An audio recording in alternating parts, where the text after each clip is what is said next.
तो आदरणीय जगदानंद सिंह जी ने भी एक गरीब के बेटा के साथ जो अन्याय किया था, जो फरेबगिरी किया था, फ्रॉडगिरी किया था, तो आज उनके साथ भी ये वही चीज हो रहा है। आज उनके बेटा भी कृषि मंत्री बने, कुछ दिनों के मेहमान थे, फिर कृषि मंत्री से हट गए और आज उनके साथ भी वही चीज हो पा रहा है। आखिर ये कौन सा नेतागिरी कर पा रहे हैं कि जो खुल कर कुछ बोल नहीं पा रहे हैं। राष्ट्रीय जनता दल का एक भी कार्यकर्ता से अगर आप जाकर ऑफ द कैमरा पूछिएगा कि जगदा बाबू आपको कैसे लगते हैं, तो वो आपको बोलेंगे कि पार्टी को खा गया। और अगर मध्यवर्ती चुनाव हो गया तो मैं आपको गारंटी बता देता हूं, जगदा बाबू की वजह से राजद 15 सीट से ऊपर नहीं आया। चैलेंज एक होगा, है हिम्मत, तो जगदानंद सिंह सर ने शाम के 7:30 बजे जो राजद कार्यालय के बाहर जो बयान दिया था, उस बयान को आप एक टीवी पे चलाइए। आकाश यादव को चुनाव में इलेक्शन कैंपेन में स्टार प्रचारक इलेक्शन कमीशन के द्वारा बनाया गया था। किस आधार पे? जैसी करनी वैसी भरनी। जगदानंद सिंह सर हम लोगों के काफी सीनियर हैं, काफी मार्गदर्शक हैं। तो ऊपर वाला का जब लाठी चलता है तो उसमें दर्द नहीं होता है, अनावाज होता है, उसमें हिसाब होता है। समाजवादी धोती पहनते हैं तो अपने आप को समाजवादी कहते हैं। उनसे ये पूछा जाए कि आप इतना बड़ा जो झूठ बोले कि हमारे पार्टी में था ही नहीं, ये किस आधार पे बोले? जो व्यक्ति के वाणी में झूठ हो, जिस व्यक्ति ने हमारे जैसे गरीब घर के कार्यकर्ताओं के साथ 8 साल के राजनीति को अपने कलम से मिटाया, तो आज कलम से वो हमको मिटाए नहीं, हम तो राष्ट्रीय अध्यक्ष बन गया, वो अपना अध्यक्ष पद बचाए। राष्ट्रीय जनता दल जो आज सरकार में है, ये भ्रम में ना रहे कि वो जनता की सरकार है। नीतीश कुमार जी का, माननीय मुख्यमंत्री जी का मेहरबानी है, तब जाकर तेजस्वी यादव जी बिहार के उप मुख्यमंत्री हैं। देखिए, रामविलास पासवान की दूसरी पुण्यतिथि और लोग यहाँ पर रामविलास पासवान को अपने अपने यादों में याद रखते हैं और याद करने का तरीका अलग होता है। मगर हमारे साथ लोक जनशक्ति रामविलास के पार्टी के छात्र राष्ट्रीय अध्यक्ष यहाँ पर आकाश मौजूद हैं। आकाश, किस तरह से देखते हैं इन सारी चीजों? सबसे पहले तो हम आपको बताएंगे कि राष्ट्रीय लोक जनशक्ति पार्टी के हम छात्र के राष्ट्रीय अध्यक्ष हैं और आज हम लोगों के आदरणीय पूजनीय हम लोगों के मार्गदर्शक रहे और इस भारत देश के दूसरे अंबेडकर कहे जाने वाले स्वर्गीय रामविलास पासवान जी की आज द्वितीय पुण्यतिथि है। इस अवसर पे आज हम लोगों के राष्ट्रीय लोक जनशक्ति पार्टी के राष्ट्रीय अध्यक्ष और माननीय केंद्रीय मंत्री श्री पशुपति कुमार पारस चाचा जी और बिहार के हमारे प्रदेश अध्यक्ष और समस्तीपुर लोकसभा सांसद माननीय प्रिंस राज भैया के द्वारा श्रद्धांजलि सभा का आयोजन किया गया, जिसमें पूरे बिहार भर से जो रामविलास पासवान जी में आस्था रखते हैं, आज वो यहाँ पहुंचकर उनको श्रद्धांजलि अर्पित कर रहे हैं। और हम लोग यहाँ पे सभी लोग एकजुट होकर आज स्वर्गीय रामविलास पासवान जी के विचारों को उनको याद कर रहे हैं। आकाश, एक मामला से कुछ साल पहले हुआ था जब आप राजद में थे और राजद से आपको जगदानंद सिंह ने बिना बताए निकाल दिया था। अब जगदानंद सिंह के इस्तीफा का बात आ रहा है, किस तरह से क्या हो रहा है? देखिए, जैसी करनी वैसी भरनी।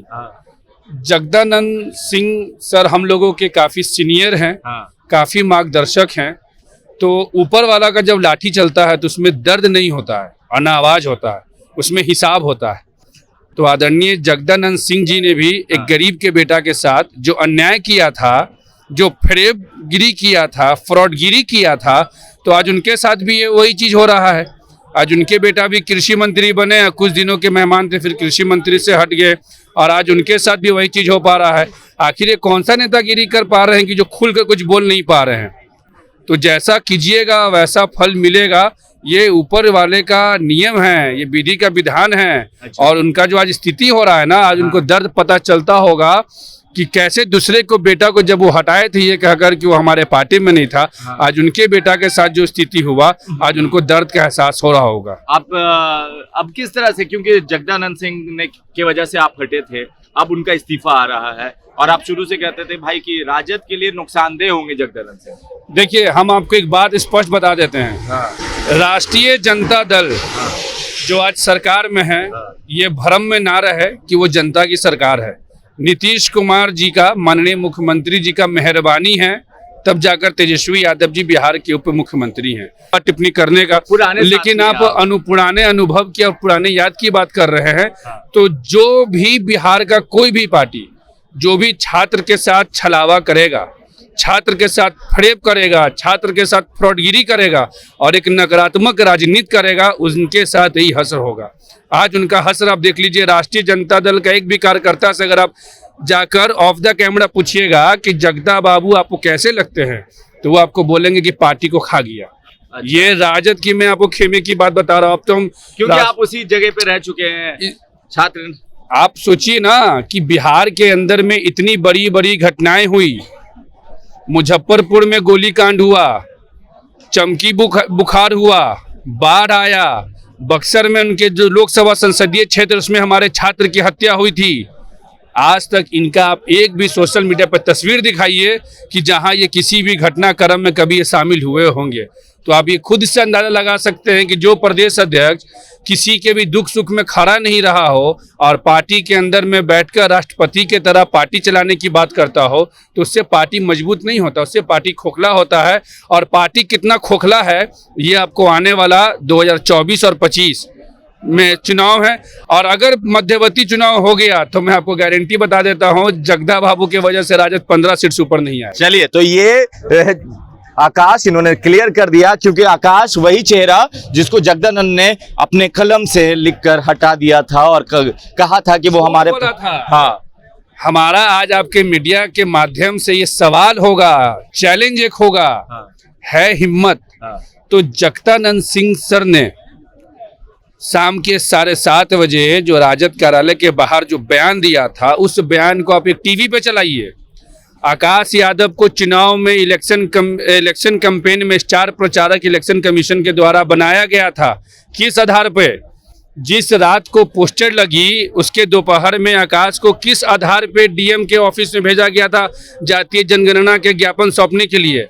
और एक इतने बुजुर्ग व्यक्ति, इतने कथाकथित समाजवादी, धोती पहनते हैं तो अपने आप को समाजवादी कहते हैं, उनसे ये पूछा जाए कि आप इतना बड़ा जो झूठ बोले कि हमारे पार्टी में था ही नहीं, ये किस आधार पे बोले? जो व्यक्ति के वाणी में झूठ हो, जिस व्यक्ति ने हमारे जैसे गरीब घर के कार्यकर्ताओं के साथ 8 साल के राजनीति को अपने कलम से मिटाया, तो आज कलम से वो हमको मिटाए नहीं, हम तो राष्ट्रीय अध्यक्ष बन गया, वो अपना अध्यक्ष पद बचाएं। चलिए, अपना अध्यक्ष पद बचाएं। भगवान के लाठी में हिसाब होता है। आप अपनी राय नीचे कमेंट बॉक्स में लिखें। जुड़े रहे हमारे साथ, तब तक के लिए आपका बहुत बहुत धन्यवाद।